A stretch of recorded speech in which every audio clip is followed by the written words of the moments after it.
He was born beneath the sound of bells ringing in the ancient capital where kings were crowned and kingdoms dreamed of eternity. The day he opened his eyes, the world already had plans for him. He was the chosen heir, the light of a dynasty that had ruled for generations. Yet light is fragile and destiny often cruel. They called him the Golden Prince, for his smile could calm storms and his words could turn enemies into friends. But the palace was filled with shadows, shadows that smiled at him during the day and whispered against him during the night. They said he was too kind, too young, too easy to break. They said his crown would one day fall before it was even placed upon his head. The boy never understood why the faces around him changed so quickly. One moment there was love, the next there was silence, and the silence was louder than any scream. When the king, his father, died, the council gathered, their robes heavy with fear and greed. They crowned another man, the boy's uncle, who promised peace and unity.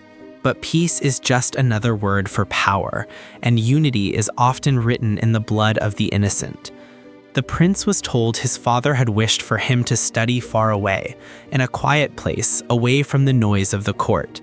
He trusted them, for trust is the last innocence a child ever owns. The carriage took him away, through forests and rivers, through villages that cheered without knowing they were seeing him for the last time. When night fell, they stopped at an old fortress. He thought it was a resting place, but when the doors closed behind him, he realized the walls were thicker than any lesson he had ever learned.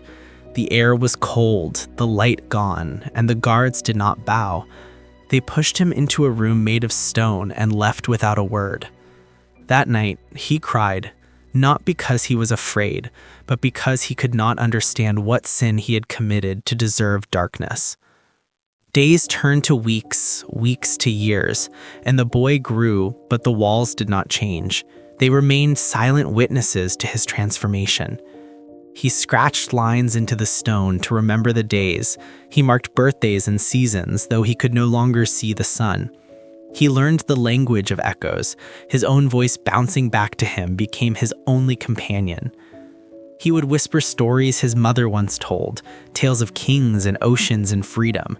But slowly the memories began to fade, like ink washed away by rain. He feared the day he would forget the sound of her voice, so he repeated it again and again until his throat ached, until the walls began to whisper it back. He stopped counting after the 7th year. He had grown taller, his hair had turned into a tangled forest, his eyes, once bright, had become oceans of stillness. One night, he heard footsteps, a sound he had forgotten existed. They came closer. The lock turned. He thought the world had remembered him, but it was only a guard bringing food.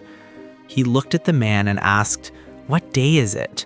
The guard did not answer. He simply stared, perhaps in guilt, perhaps in pity, and then walked away. He laughed quietly because he realized time no longer belonged to him. Some nights he dreamed of revenge, other nights of forgiveness, but most nights he dreamed of open air, of wind, of light, of sound.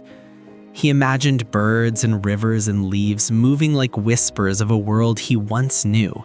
He began to talk to the shadows, calling them by names he remembered from his childhood. One he named after his mother, another after his friend, and one he called brother. He told them stories about the world he would build if he ever left this place, a world without chains, without secrets, without fear. Then one morning, after a decade, the lock turned again. This time it stayed open. The sound of footsteps, different, lighter. The prince stepped back, afraid of the light that spilled through the opening. It was blinding at first, but then beautiful. He saw a figure standing there, an old man trembling. The prince asked, "Who are you?" The old man replied, "Your uncle is dead. The throne is empty and the kingdom remembers who you are." He could not believe it. His legs weak, his breath unsure. When he stepped out, the sun touched his skin and he felt it burn, not from heat, but from truth. The world outside had changed. The city was older, the faces different, but the whispers of his name had returned. They called him Ghost Prince, Miracle Prince, the man who survived death. He walked through streets where children stared and mothers bowed, but he did not smile. He could not. He was not the boy who had entered that dungeon. He was something else, something born from silence and shadows. They offered him the throne. They said the kingdom needed him to restore what was lost. He looked at the golden crown that once belonged to his father and saw nothing but metal, cold and heavy. That night he stood before the mirror and saw his reflection for the first time in 10 years. The boy was gone.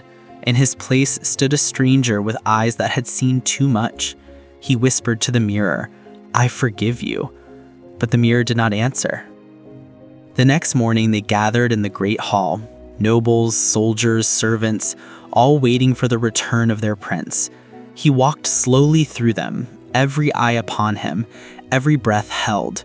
When he reached the throne, he did not sit. He placed his hand upon it and said, "I have spent 10 years in a world without light, and I have learned that darkness lives not in the absence of sun, but in the hearts of those who trade truth for power." The court was silent, his words like knives wrapped in sorrow. He looked at the faces of men who had forgotten him and said, "I will not be your king. I will be your reminder." And with that, he turned and walked away, leaving the crown on the empty seat. Outside the palace, he walked barefoot across the gardens where flowers had bloomed again. He touched the grass, felt its softness, and heard the wind whisper, "Welcome home." The people followed him, calling his name, but he did not answer. He walked toward the mountains until the city was just a shadow behind him.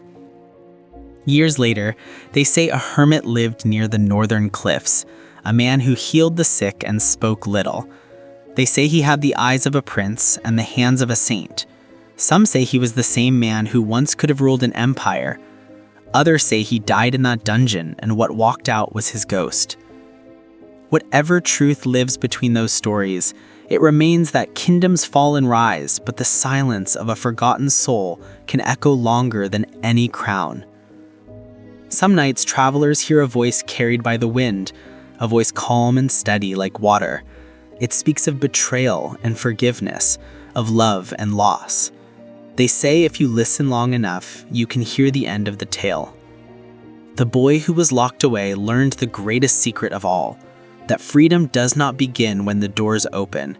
It begins when the heart stops fearing the dark. And so his story drifts through time, unseen, unheard, yet alive in the spaces between memory and myth. They called him the prince who lost his throne, but those who truly knew whispered another name, the prince who found his soul.